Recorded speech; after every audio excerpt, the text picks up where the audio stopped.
Bonjour à tous et bienvenue dans cette vidéo sur les actions mécaniques et les forces dans laquelle je vais présenter la notion de force. Un des problèmes liés à la notion d'action mécanique est qu'il s'agit d'une grandeur qui n'est ni saisissable ni mesurable. Il a donc fallu utiliser un autre objet physique pour pouvoir modéliser cette action mécanique. L'objet physique que l'on introduit est la notion de force, qui va permettre de modéliser une action mécanique en la représentant par un vecteur. Un vecteur qui va avoir plusieurs caractéristiques.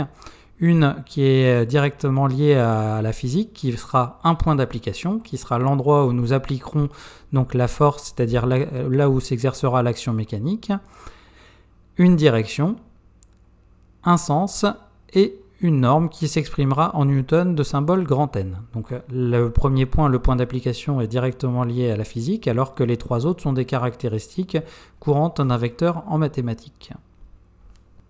Donc, voyons un exemple de force dans le cas du parachute ascensionnel, qui est un parachute tracté par un bateau et qui reste suspendu en l'air sous l'effet de plusieurs actions mécaniques. Donc, les actions qui vont s'exercer sur le parachutiste sont celles liées à la Terre, qui a une action d'origine gravitationnelle, à la corde, qui a une action de contact localisée, et à l'air, qui a une action de contact répartie.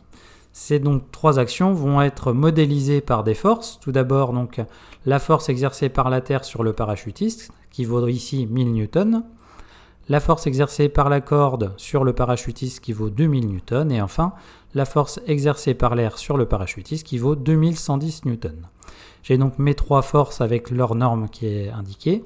Pour représenter ces différents vecteurs, je vais utiliser une échelle. Je vais prendre une échelle ici qui sera 1 cm, qui correspondra à 1000 newtons, ce qui veut dire que mon vecteur fera ici 1 cm, ici 2 cm et ici 2,11 cm. Je vais représenter ces différentes forces sur le schéma du parachutiste. Donc je considère mon parachutiste ici tracté. Donc les différentes forces qui vont s'appliquer sont la force exercée par la Terre, qui s'exerce au centre de gravité, qui est orienté vers le bas et qui est verticale, que j'appelle F terre sur parachutiste. Ensuite, la deuxième force est la force exercée par la corde au point de contact ici, donc F corde sur le parachutiste. Et enfin, la dernière force est la force exercée par l'air sur le parachutiste, qui s'applique au niveau de mon parachute et qui ici s'appelle FR sur parachutiste. Donc j'ai représenté ici les différentes forces qui s'appliquent sur le parachutiste, correspondant aux actions mécaniques que j'ai citées précédemment. Quand un objet est soumis à plusieurs forces, ce qui arrivera très souvent dans les études mécaniques, il est courant de représenter ce que l'on appelle la résultante des forces. La résultante des forces, ou somme des forces, que l'on écrit sigma F avec un vecteur, ici pour somme des forces, correspondra à l'addition de tous les vecteurs force, et en général on l'applique au centre de gravité de l'objet d'étude. Nous allons voir une méthodologie permettant de représenter la résultante des forces. On commence tout d'abord par représenter chaque force en lien avec le diagramme objet-interaction de l'objet d'étude. Ensuite, on part d'une force dont le point d'application se trouve au centre de gravité. Et s'il n'y en a pas, on en représente une parmi toutes les forces en la représentant au centre de gravité. Ensuite, on ajoute la deuxième force au niveau de la flèche de la première. On fait la même chose avec la force suivante, c'est-à-dire la troisième force au niveau de la flèche de la deuxième, et ainsi de suite.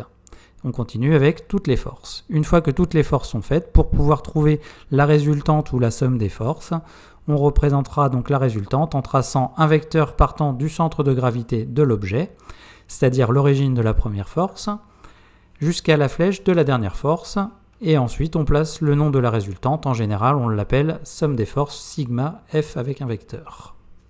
Donc voyons maintenant ce que cela donne sur notre exemple du parachute ascensionnel. On avait déjà représenté les différentes forces qui s'appliquaient sur le parachutiste, la force exercée par la Terre, par la corde et par l'air. Je vais maintenant chercher à déterminer la résultante des forces.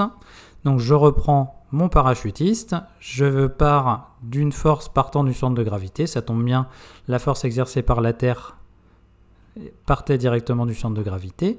Ensuite, je vais lui ajouter une deuxième force qui sera la force exercée par la corde. Donc je pars de l'extrémité de la première, je place ma force.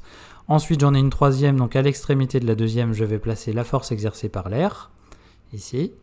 Et donc j'obtiens la résultante en partant donc de l'origine de la première jusqu'à l'extrémité de la dernière, donc ici, somme des forces se trouve ici.